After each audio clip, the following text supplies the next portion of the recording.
ओम नमो भगवते वासुदेवाय। पूर्व श्लोक में भक्तों के द्वारा होने वाले भजन का प्रकार बताकर अब आगे के 2 श्लोक में भगवान उन पर विशेष कृपा करने की बात करते हैं। ततेषां सततयुक्तानां भजतन ताम प्रीतिपूर्वकं ददामि बुद्धियोगं तं येन मामुपयान्ति ते। अर्थात भगवत निष्ठ भक्त भगवान को छोड़कर न तो समता चाहते हैं, न तत्व ज्ञान चाहते हैं, तथा न और ही कुछ चाहते हैं। उनका तो एक ही काम है, हरदम भगवान में लगे रहना। भगवान में लगे रहने के सिवाय उनके लिए और कोई काम ही नहीं है।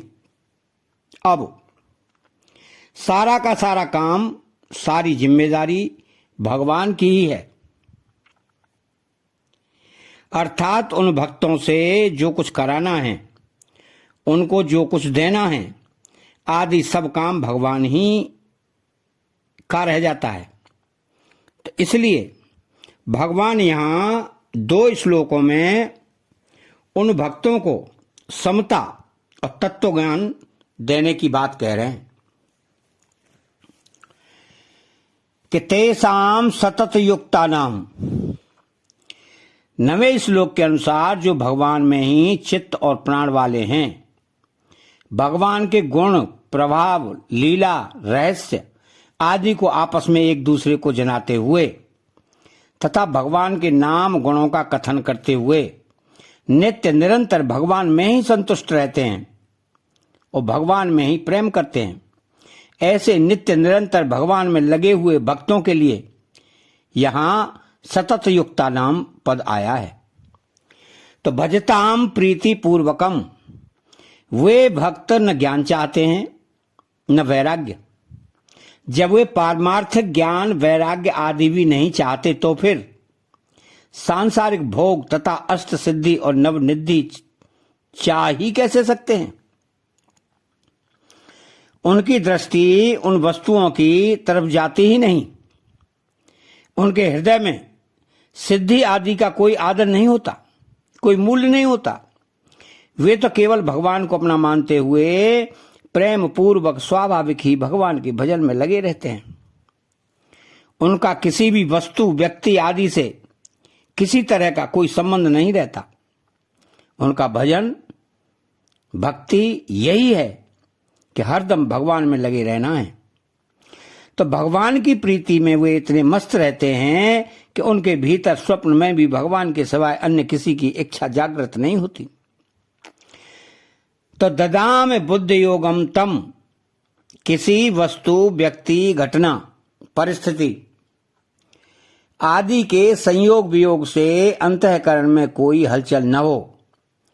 अर्थात संसार के पदार्थ मिलें या न मिलें, नफा हो या नुकसान हो, आदर हो या निरादर हो, स्तुति हो या निंदा हो, स्वास्थ्य ठीक रहे या न रहे आदि तरह तरह की और एक दूसरे से विरुद्ध विभिन्न परिस्थितियां आने पर भी उनमें एक रूप सम रह सके, ऐसा बुद्धि योग अर्थात समता में उन भक्तों को देता हूं। ददामी का तात्पर्य है कि वे बुद्धि योग को अपना नहीं मानते, प्रत्युत भगवान का दिया हुआ ही मानते हैं।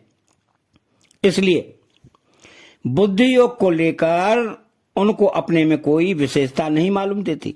ये न, मैं उनको यह बुद्धि योग देता हूं जिस बुद्धि योग से वे मेरे को प्राप्त हो जाते हैं। माम पयांती ते, तब वे भगवान में ही चित्त और प्राण वाले हो गए हैं और भगवान में ही संतुष्ट रहते हैं तथा भगवान में ही प्रेम करते हैं। तो उनके लिए अब भगवान को प्राप्त होना क्या बाकी रहा, जिससे भगवान को यह कहना पड़ रहा है कि वे मेरे को प्राप्त हो जाते हैं। मेरे को प्राप्त हो जाने का तात्पर्य है कि वे प्रेमी भक्त अपने में जो कमी मानते हैं वह कमी उनमें नहीं रहती, अर्थात उन्हें पूर्णता का अनुभव हो जाता है। अब इसके थोड़ी गहराई में जाया जाए तो जब तक राग द्वेष विषमता है तब तक संसारी दिखता है, भगवान नहीं दिखते। भगवान द्वंद्वातीत हैं। जब तक राग द्वेष रूप द्वंद्व रहता है तब तक दो चीजें दिखती हैं, एक चीज नहीं दिखती।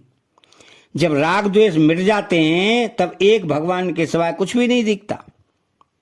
तात्पर्य है कि राग द्वेष मिटने पर अर्थात समता आने पर सब कुछ भगवान ही हैं, ऐसा अनुभव हो जाता है।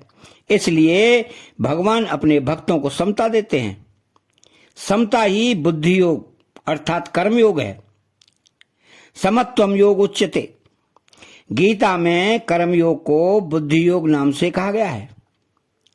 जैसे दूरेण ह्यवरम कर्म बुद्धि योगाद धनंजय। बुद्धि योग मुपाश्रित्य मच्चिंता सत्संभव। बुद्धि योग प्राप्त होने पर भक्त दूसरे के दुख से दुखी होकर उसको सुख पहुंचाने की चेष्टा करता है। एक चिंतन करते हैं और एक चिंतन होता है। तो जो चिंतन भजन करते हैं वो नकली कृत्रिम होता है और जो स्वतः होता है वो असली होता है। तो किया जाने वाला चिंतन निरंतर नहीं होता, पर होने वाला चिंतन श्वास की तरह निरंतर होता है, उसमें अंतर नहीं पड़ता। तो सतत युक्ता नाम शरीर में प्रियता आसक्ति होने से भगवान का चिंतन करना पड़ता है और शरीर का चिंतन स्वतः होता है, परंतु भगवान में प्रियता अपनापन होने से भजन करना नहीं पड़ता, प्रत्युत स्वतः होता है और छूटता भी नहीं। इसलिए यहां प्रेम पूर्वक भजन करने की बात आई है, भजताम प्रीति पूर्वकम। अतः चैनल को सब्सक्राइब करें, बेल आइकन घंटी को दबाएं और कमेंट बॉक्स में एक प्यारा सा कमेंट लिखें। जय श्री कृष्णा।